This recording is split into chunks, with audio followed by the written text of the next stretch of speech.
Fans love a comeback story from veteran players coming back. It's the grizzled veteran who's won in the past, but he sort of took a break and then he comes back and he wins everything in this epic moment of triumph of finding that skill again and beating up, the young, arrogant player. Well, actually, often in real life, it doesn't exactly work that way. And there's this fantasizing that's going on around veteran players coming back and reclaiming their glory from the past. And I find that it's really overly discussed about, oh my, look at this comeback, he stopped playing, and there's so much emphasis that's put on old players or old, let's say veterans, coming back and competing. And the expectation by fans is crazy high. Like, they're expecting that people who haven't touched the game for months or, even years could just come back and magically, like it's some sort of epic movie shit, come back and just start spanking people left and right. Where, like, a lot of people haven't even stopped playing the game. They don't get necessarily the respect they deserve online, and they don't get the credit that they deserve online. So, I've seen a lot more of these threads, like, for example, on Reddit and stuff like that, of talking about, oh, Kapach is back. Twitch chat is all spamming Kapach, Jordan. There's so much hype around these two players specifically, Kapach and Jordan, coming back, and the expectations are crazy high. So, look, in the defense of those people who are hyped about this, if you are following golf a little bit, pretty much everyone in the world knows who Tiger Woods is. But if you follow golf a little bit, basically last year, Tiger Woods came back and he won a major tournament. He won the Masters tournament, which came out of left field. And this is a guy, you know Tiger Woods' story. If you don't, go read up on his life. It's really interesting. Basically, he's been to prison. He was not been to prison, but he was arrested for all kinds of, DUIs, and he's had problems, divorces, cheating, whatever. And then he comes back and reclaims a little bit of that glory and wins a major tournament, surprising everyone. And like, I was watching it live, and yes, it was an amazing and epic feeling. Like, you swear Netflix scripted. This is some Netflix level scripting here, where the simulation just broke down and he won that tournament. So clearly his level is there. But even after that, for Tiger Woods, the expectations were absolutely ridiculous. People were expecting him to say Tiger's back, he's going to win every other tournament. No, he not. He got fucking wrecked. Like, he got wrecked in every other tournament that he signed up to, and hasn't won anything since, obviously. So that's sort of like the crazy expectation of fans, of people coming back and reclaiming their glory. Another good example would be in Formula One. If you follow Formula One, Michael Schumacher, probably the most popular driver of all time, crazy dominant, 7 world titles. Well, when he came back and for his second stint, coming out of retirement, mostly the impact that he left wasn't win. He didn't win anything. He only got 1 podium, which is like, it's kind of a sketchy podium, but no podium nonetheless. But when he came back, he was mostly just building a team, which allowed then Lewis Hamilton to become extra super dominant. And I think that's the reason why Lewis Hamilton chose that team, is because Schumacher had laid a crazy good foundation, leveraging his experience. But most people don't even focus on the fact that he basically leveled up that Mercedes team by coming back out of retirement and got them, whipped them up all into world championship shape. They focus more on the fact that, like, as if he was going to win every race. So these crazy high expectations by fans for this, like, if you want to see these awesome comebacks and all that stuff, just watch a movie. Like, there's no problem watching a movie or watching something in fiction, because this rarely happens in real life.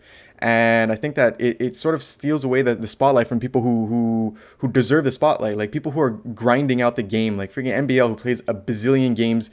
All the top guys who are consistently playing and practicing and putting their heart and soul into it, they don't get the spotlight as much as like some amazing old player who's coming back to the game, and everyone expects them to just like dominate again, as if they were dominating back in the day. Doesn't make any sense. Completely logical, and it's a little bit of wishful thinking, I think, from a lot of people. I'm going to speculate. I guess it's because it feels really good when it actually does happen. You see, like, if you missed the prime of an athlete, let's say, like if you missed prime Tiger Woods, but then you then see him win in 2019, and it feels really awesome, and you feel like you're part of that experience, you're part of witnessing that greatness. But you got to manage expectations that he's not going to win everything after that. The returning athlete his level is obviously not going to be at the same level as people who have been grinding nonstop.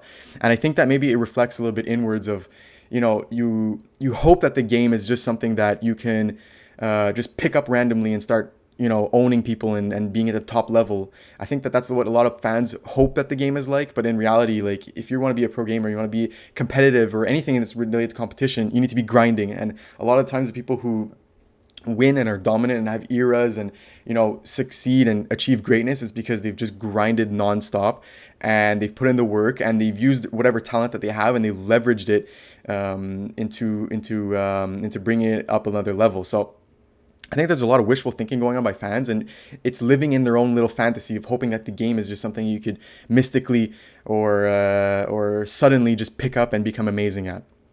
So look, let's just go to the most recent results in King of the Desert. I mean, your boy Kapach got wrecked by Zupi, which is another old player.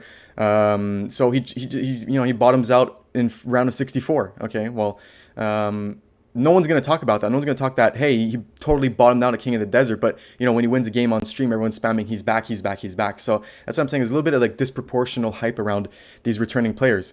And let's go into an even better example of King of the Desert. Most recently, round of 64, you have Jordan, who loses 2-1 to Daniel. Great series. And no one's going to be talking about Jordan. Everyone's talking about his stream and his returning to the game and whatever. I honestly don't understand the expectation that Jordan's going to become like a top 3 player again, because everybody else has been grinding it. Like everybody else from the top 5 has been still playing games. So they're all leveling up, whereas he's taking sort of a hiatus. And I don't understand where fans expect him to make this sudden jump back up to the level of everybody else who's been putting in the work and following the meta and just accumulating knowledge in their brain the whole time that he's been not playing. So secondly, I think this goes again, like the storyline of that series should be, hey, Daniel's an up-and-coming player. Let's celebrate these new guys who are up-and-coming. Like, Daniel could be possibly top 5 in, 2 years or whatever. You don't know. He could be top 3 in 2 years. You don't know, because these guys are crazy potential. Even currently, we have bigger storylines of, new winners. Let's say Hera and Leary. If we get Hera and Leary finals for every tournament in 2020, that's super hype. These are relatively new-ish winners to the scene. And I think that that's what we should be talking about, instead of old, sort of washed up players making their so-called comeback and expecting them to win everything and dominate. So I really don't understand the hype around that. I think it's a little bit disproportional. It steals a little bit of the spotlight of the people who have really been grinding. It sort of steals like the validation of grinding. And I think we should put a lot more respect into people who are like putting in the hours, putting in the effort, who really treat this as a job rather than just like hoping and, playing into our own fantasy of like, oh, I hope this game is just something you could pick up and suddenly become amazing at. Because that's not how you achieve greatness. So.